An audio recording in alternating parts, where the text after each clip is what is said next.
dimanche matin en banlieue parisienne. Bonjour Bernard, ça va? Bonjour madame. Comme chaque semaine, Christine, 44 ans, fait son marché avec sa mère Claire. Sa mission, faire le plein de vitamines pour ses 4 enfants. J'essaye d'appliquer qu'ils mangent 5 fruits et légumes par jour, parce que je trouve que c'est important qu'ils aient le plein de vitamines pour être en bonne forme, pour éviter d'attraper un petit peu toutes les maladies infantiles. C'est Soline qui porte le panier? On porte ensemble? Oh, c'est trop mignon. Des dizaines de variétés et l'embarras du choix, de quoi donner l'eau à la bouche à la grand-mère. Ça donne envie. À 74 ans, Claire se souvient qu'à son époque, les marchés étaient très différents. Il n'y avait pas autant de choix, il n'y avait même pas de choix du tout. En hiver, qu'est-ce qu'on pouvait manger? Des pommes, des poires, et encore pas n'importe quelle poire, les passes crassanes, des trucs comme ça, qui étaient assez durs. Il y avait des oranges, et puis c'est tout. Rayer de la carte, tout ça. Voilà, mesdames.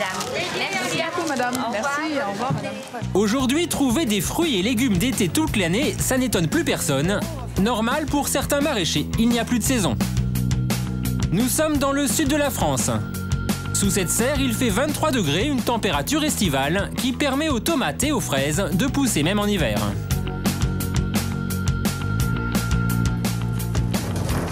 Roland Racine s'est lancé il y a 4 ans dans la culture des fraises. Ici, elles ne poussent pas en pleine terre, on les cultive en hauteur. Alors voici une culture que l'on appelle hors sol, en jardin suspendu. Les plants poussent dans de la tourbe. C'est une sorte d'éponge et il n'y a pas d'éléments nutritifs sauf ce que l'on apporte. Cette technique lui permet de produire jusqu'à 2 fois plus. Ça tombe bien, la fraise, c'est l'un des fruits préférés des Français. Il y a un réel succès, un réel accueil de fraises en cette saison. Oui, ça marche bien. Où elle ramasse. Et c'est parti pour la cueillette. Fraises, mais aussi tomates et laitues, des produits d'été plébiscités par les consommateurs toute l'année. Une fois cueillis, direction Rungis. Mais là, les fruits de Roland sont en concurrence avec le monde entier. Melon de Guadeloupe, mangue du Pérou, framboise du Mexique, ici c'est un paradis du fruit et légumes hors saison. Pourtant, il y en a un qui ne voit pas d'un très bon œil tous ces arrivages. Frédéric Jonot, chef cuisinier depuis plus de 30 ans et fervent militant des produits de saison.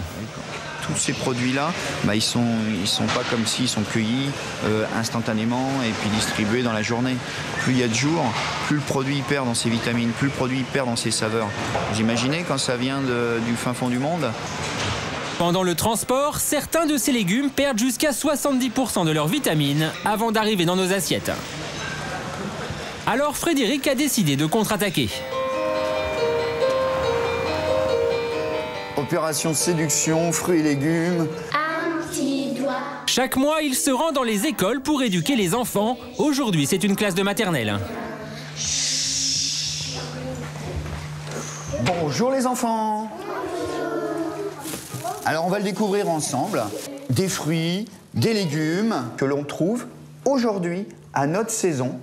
Et de vous faire voir que tous les produits, tous les fruits, tous les légumes ne poussent pas forcément toute l'année. Sur cette table, un échantillon de légumes de saison. Pommes de terre, navets, céleri. Pour ces enfants qui ignoraient qu'il y avait des saisons pour les fruits et légumes, il faut tout reprendre à la base.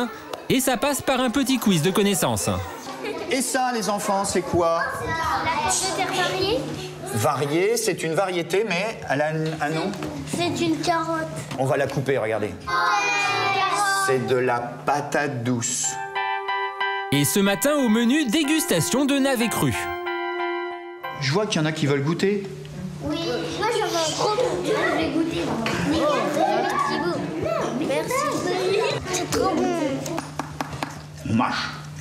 Il y a énormément de choix, peut-être de trop, et on oublie de consommer ceux qui sont nécessaires à notre santé à la saison dite. La saison biologique des fruits et légumes correspond à notre saison biologique à nous. Regardez les fruits d'été. Déjà, on a des baies, on a des fruits à noyaux, à pépins, c'est tout léger, c'est tout petit. Et regardez les fruits d'hiver ou les légumes d'hiver.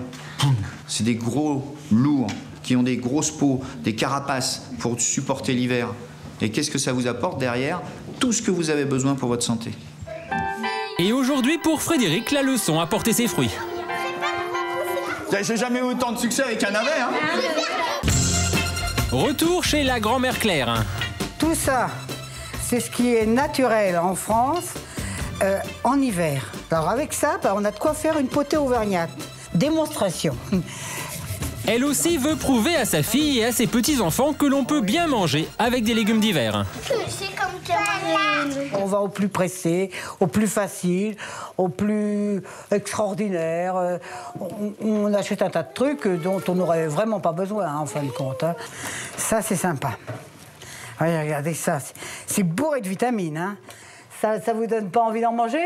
Si. Ah, si, On dirait hein. un crâne. On dirait un cerveau. C'est pas forcément gagné, mais la maman, elle, reconnaît les bienfaits des légumes de saison. C'est vrai qu'ils aiment un peu moins les légumes d'hiver, je dois admettre. Donc ils sont toujours ravis de manger des fraises, des framboises, les tomates. Je pourrais pas m'en passer, ça, ils en mangent très régulièrement, des grosses ou des petites tomates cerises qu'ils aiment beaucoup. Malgré tout, c'est vrai que je reconnais qu'il y a plus de saveur dans les légumes d'hiver. Un petit bout de petit salé, une belle carotte. C'est économique, c'est bon, pour la santé. Au goût, je peux pas vous dire, moi. Je suis une fan des légumes de saison. Et elle n'est pas la seule, car visiblement le message est bien passé. Merci à grand-mère de la bonne potée. Merci grand-mère. Merci grand-mère. Ah, il y a elle.